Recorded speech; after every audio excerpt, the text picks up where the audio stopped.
तो मैया काम कर रही थी, बहुत सारे लोग आए, सब लोगों ने कहा मैया राधे राधे। मैया ने कहा आओ और बैठ जाओ। पता चला कि बहुत लोग बैठ गए। फिर बई में से एक ब्रजवासी बोलो मैया कहाँ देर है। मैया ने की कहा बात की देर है। अरे छोरा काहे की बात कर रहे हो। अरे मैया भोजन की बात कर रहे हैं, कहाँ देर है तुम्हारे भोजन में। मैया कह रही है आज तो कछु है ना है, सत्यनारायण की कथा बची ना है, भागवत कथा भई ना है, हवन भयो ना है, कऊ को जन्मदिन भयो ना है, भैया काहे के भोजन होंगे। अरे मैया तो को पतो ना है, तिहारो छोरा कन्हैया आयो, सवेरे सवेरे न्योतो दे रखो, निमंत्रण दे रखो है, देखो हम अपने छोटे छोटे बालकन को लेके आ गए, भोजन चाहिए। मैया ने कहा देखो मैंने तो नहीं कहा भाई, और लाला ने कहा तो बालक है, तुमने बालक के बात पर विश्वास कैसे कर लिया। लाला को बुलाओ। लाला को बुलाया। मैया ने क्यों रे छोरा इतने कहा दे रखो है। बोले हाँ मैया हम लोगों ने झूठो झूठो हवन कियो, तो झूठो झूठो निमंत्रण दे दियो। ब्रजवासी कह रहे हैं दारी के लाला तेने तो झूठो झूठों को हवन कियो, लेकिन भूखों तो हम सब सच्चों में मर गए, सवेरे से भूखे हैं। मैया ने बढ़िया व्यवस्था की, बढ़िया भंडारा बनाया, सब लोगों ने बढ़िया पाया है। और कन्हैया कभी कभी क्या करते हैं कि किसी एक गोपी के घर में घुस जाते हैं नाइट में, रात में, और कहते हैं उस गोपी की चोटी को पति की चोटी से बांध देते हैं, और गोपी उठती है तो चोटी तनती है। कभी कभी किसी गोपी की चोटी को खटिया से बांध देते हैं। कन्हैया का काम यही है।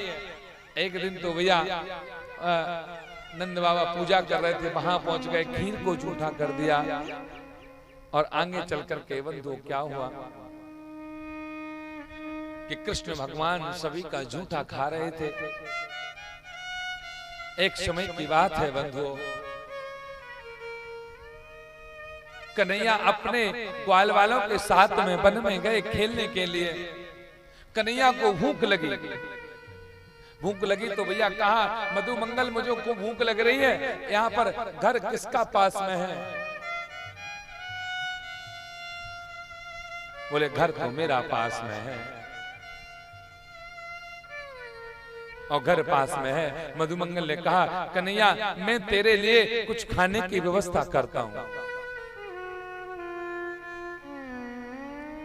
मधु मंगल अपने घर पर गया। कन्हैया ने पहली बार मेरे से भोजन की बोली है, मैं अपने घर पर जाऊंगा, कन्हैया को अच्छा सा खाना खिलाऊंगा। लेकिन घर पर मधु मंगल गया तो उसके घर पर कुछ नहीं था खाने के लिए।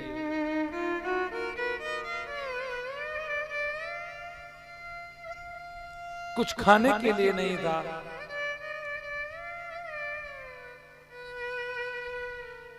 वह रोने लगा, मेरे घर पर तो कन्हैया को खिलाने के लिए कुछ नहीं है।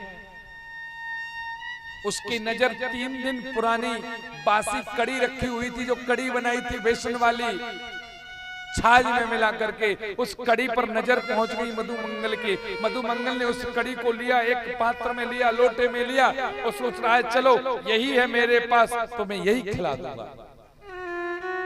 और बीच में विचार करता है वो माखन मिश्री खाने वाला, उसको मैं 3 दिन की बासी कड़ी खिलाऊंगा, नहीं। रोता है मधु मंगल, एक वृक्ष के पीछे छिप गया और बंधुओं उस कड़ी को पीने लगा। कन्हैया ने सोचा मधु मंगल को बहुत देर हो गई, मधु मंगल अभी तक ना आयो, बहुत देर रह गई। और फिर मधु मंगल कड़ी को पी रहा था, कन्हैया आ गए। कन्हैया ने कहा क्यों रे मधु मंगल तने पूरी कड़ी पी ली, मोखो ना वचन दई। कन्हैया ने कहा अरे मधु मंगल तेने कड़ी को ना छोड़ो तो कछु बात ना, ऊपर वाले ने तो छोड़ रखी है, पात्र में तो थी नहीं कड़ी। बंधुओं कन्हैया ने मधु मंगल के ओंठों से कड़ी को छाट रहे हैं। ब्रह्मा जी ने देखा ये भगवान नहीं हो सकता, ब्रह्मा जी परीक्षा लेने के लिए आए, इनके ग्वाल वालों को चुरा लिया। तो यहाँ पर कन्हैया ने जितने ग्वाल वाल चुराए थे ब्रह्मा जी ने उतने ग्वाल वाल बना लिए। रात्रि के समय एक गाय अपने बछड़े को दूध पिला रही थी, तो वह गाय रो रही थी। गाय रो रही थी, कन्हैया ने अपना रूप दे दिया बछड़े में। तो कन्हैया ने पूछा गाय क्यों रो रही हो। बच्चे की याद आ रही है। बोले मुझे बच्चे की याद नहीं आ रही है।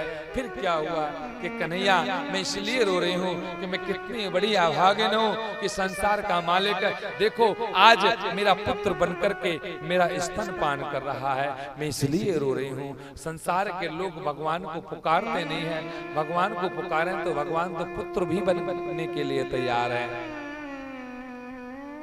पर ब्रह्मा जी को बाद में आए, ब्रह्मा जी देखा कि जैसा था वैसा चल रहा है। ब्रह्मा जी ने स्तुति की श्री कृष्ण भगवान की।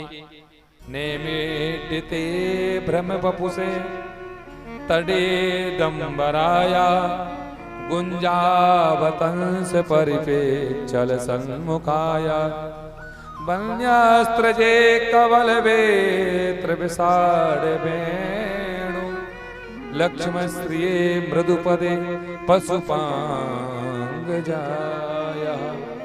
स्तुति की, भगवान ने माफ नहीं किया, क्षमा नहीं किया। आगे चल करके महाराज धेनुकासुर का उद्धार किया। ततश्च पौंगड़वया श्रुतो व्रजे, और वहां पर महाराज भगवान ने कालिया विष का जो एक कालिया काली रहता, उसमें कालिया वन रहता था,